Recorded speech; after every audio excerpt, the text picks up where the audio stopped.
Ratchet and Clank, Jak and Daxter, Sly Cooper and Bentley.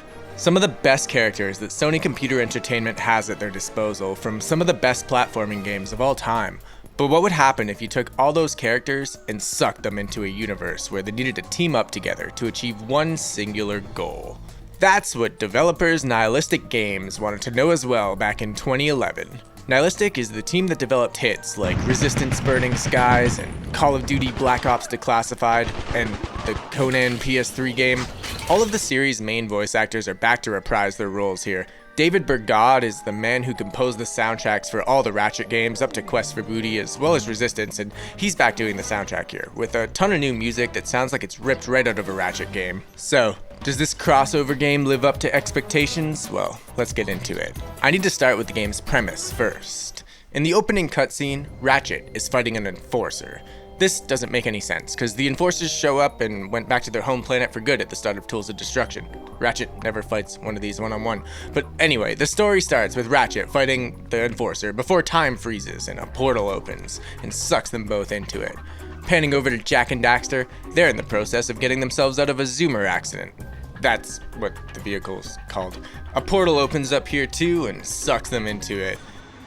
Sly and Bentley are on a mission to break into a prison vault to save the Murray. Hey guys, what took you so long?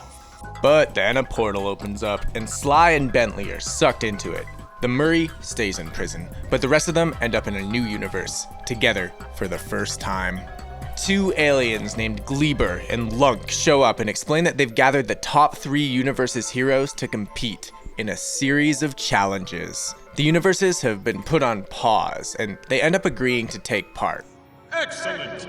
Let the games begin! Though the game does have all these characters that you can choose from, it's often little more than a skin, with the weapons and challenges being the main factor switching up the gameplay from challenge to challenge.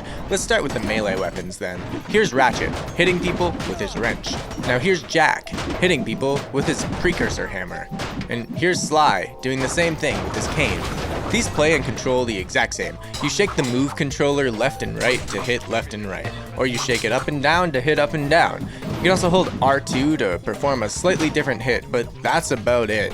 The challenges for the melee attacks are all pretty alright. There's this one where you need to run around the small maps that are themed after each game, which we'll talk about soon, and collect these little guys that are hidden around the area. Once you collect them, you bring them to the rocket ship and win. You either collect them all, or the timer hits 0. The other ones are similar. You've got Find and Shoot All the Targets challenge, where targets fly around and you shoot them. It's super janky and mindless, but kind of fun compared to, well, the rest of the game. The only challenge you'll get from these stages is dealing with the camera. With an analog stick, you're rotating the world around a stationary cursor in the center of the screen to hit your targets. With a Wii controller, you're moving that cursor around the screen to hit your targets. Wii controllers have a 1-to-1 control of the pointer like a mouse, and it's super accurate. Here though, the camera doesn't work like a Wii shooter since the reticle is always locked in the center of the screen, like a controller. This means you have to constantly reposition the move back so it's pointing at the center of the screen if you want to stop rotating the camera. It's uncomfortable and really janky. The whip is even more janky, but it does have more attacks. You snap your wrist forward to do a whip attack. You can't hit left or right, only straight. There's a bit more here though. You can hold the trigger to whip grab people, and then you can toss them into other enemies with a wrist flick. It works decently well. You can also whip forward and snap back like you're whipping a wet towel in order to get a bit of extra damage. The only other thing that you can do is hold the controller behind you over your shoulder to charge up an attack, and then snap forward for a massive charge hit that kills anybody nearby.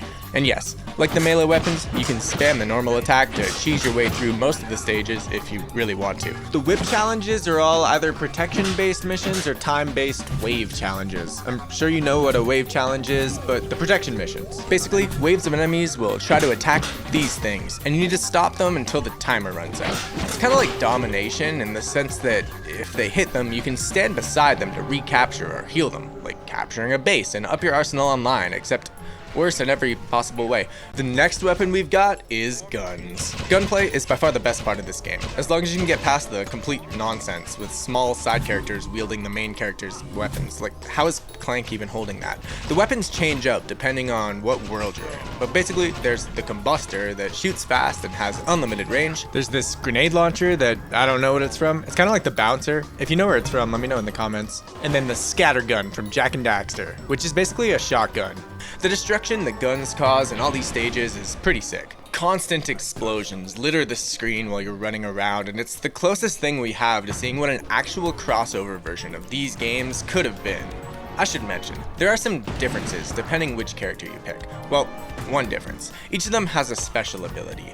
Ratchet has the Groovatron, which of course makes enemies dance. Every enemy in the game has their own separate dance animation, just like the mainline games, which is cool to see. Clank spawns Zoni that hover above him exactly like Mr. Zircon, and they shoot any targets that are of interest. Canonically, this doesn't make any sense either, but whatever. Jak performs a giant area of effect attack that kills everybody nearby.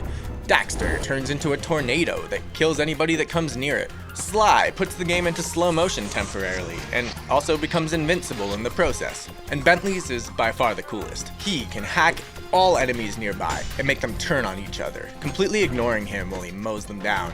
All these melee combat and shooting missions are reasonably fun, but ultimately start to feel super repetitive in the game's 4-hour runtime.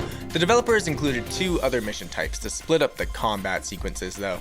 First up, we've got Eco Disc. In Eco Disc, no matter how much time you put into it, it will always control like absolute garbage. You don't just tilt the controller to steer, no.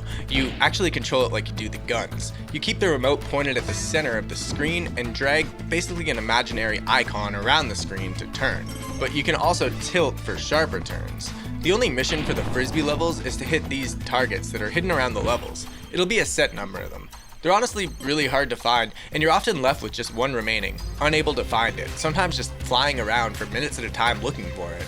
Discs are also limited. You've got to run around the map picking up the discs, and if you use all of them on the stage, well, you're screwed. Something that you don't have a limited number of is our next weapon, the bowling ball. It's the same target hitting mission, except now the laws of poor early 2000s motion controller game physics are holding you to the ground. This controls even worse than the Eco Disc. You need to physically Wii Sports the controller, and then once you throw it, you control it the same way as the disc, as in the controller's always pointing at the center of the screen. It's so fast and full of bumps and jumps and ramps and bounce pads that it gets pretty chaotic and hard to control, but the levels are so small that you can sometimes just hope for the best and still win. These Frisbee and bowling missions may seem like a minor side thing that I'm ripping on, but it's actually half of the campaign. It's horrible. The first set of challenges are in Metropolis-themed levels from Ratchet & Clank. There's 4 small separate maps that the game rotates in and out of, and they do start to feel really repetitive playing the same map for the 3rd time in a row. In the story, once you've completed all the Metropolis challenges, the gang moves on to Haven City from Jak and Daxter. Now, look, all 3 of them are hyped and competing with each other and having fun with this challenge. They're not being held hostage. They opted into this. They head to Haven City and they do the same rotation of 5 challenges until they complete them all. I understand how this is even a competition between the characters if they never actually compete though. They're also in teams of 2 doing separate challenges. The rules of this game show are never explained and they make absolutely no sense. But anyway, once the challenges are done, they get access to Paris from Sly Cooper. The gang ends up finding a way to communicate with the Wibbles that we've been collecting in the game and learn that they're being held hostage, trapped in this game. They decide to keep playing the game so that they rescue more Wibbles. Turns out this universe is the Wibbles' old home, and Gleaver and Lunk force them to destroy it by mining it for all its crystals. Rumor has it, they need it to power a giant super weapon. Daxter overhears them and witnesses the entire thing. He tries to tell the gang, but he's shrugged off while they head out to perform the final challenges in Gleavertopia.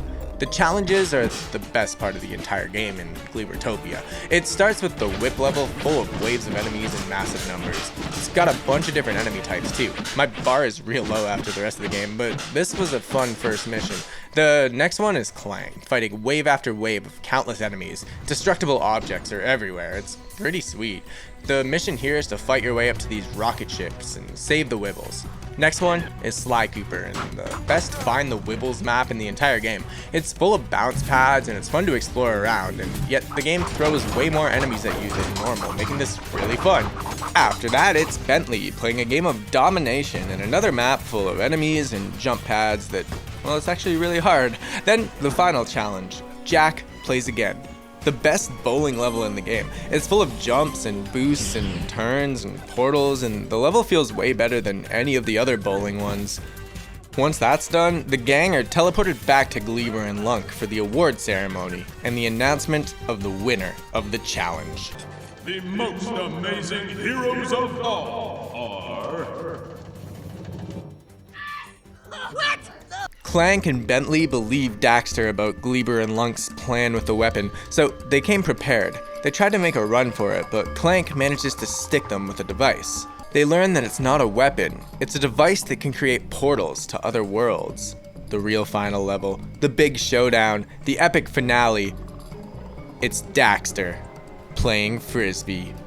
It is different than the rest though. It's again a new map, and you've got to fly through the rings while destroying these evil robot lunkheads. It's again the best Frisbee level in the game, and it ends with you going through a portal and flying through a bunch of asteroids directly into the portal weapon's head. It shuts down for good, and Ratchet deals with him the way he does best.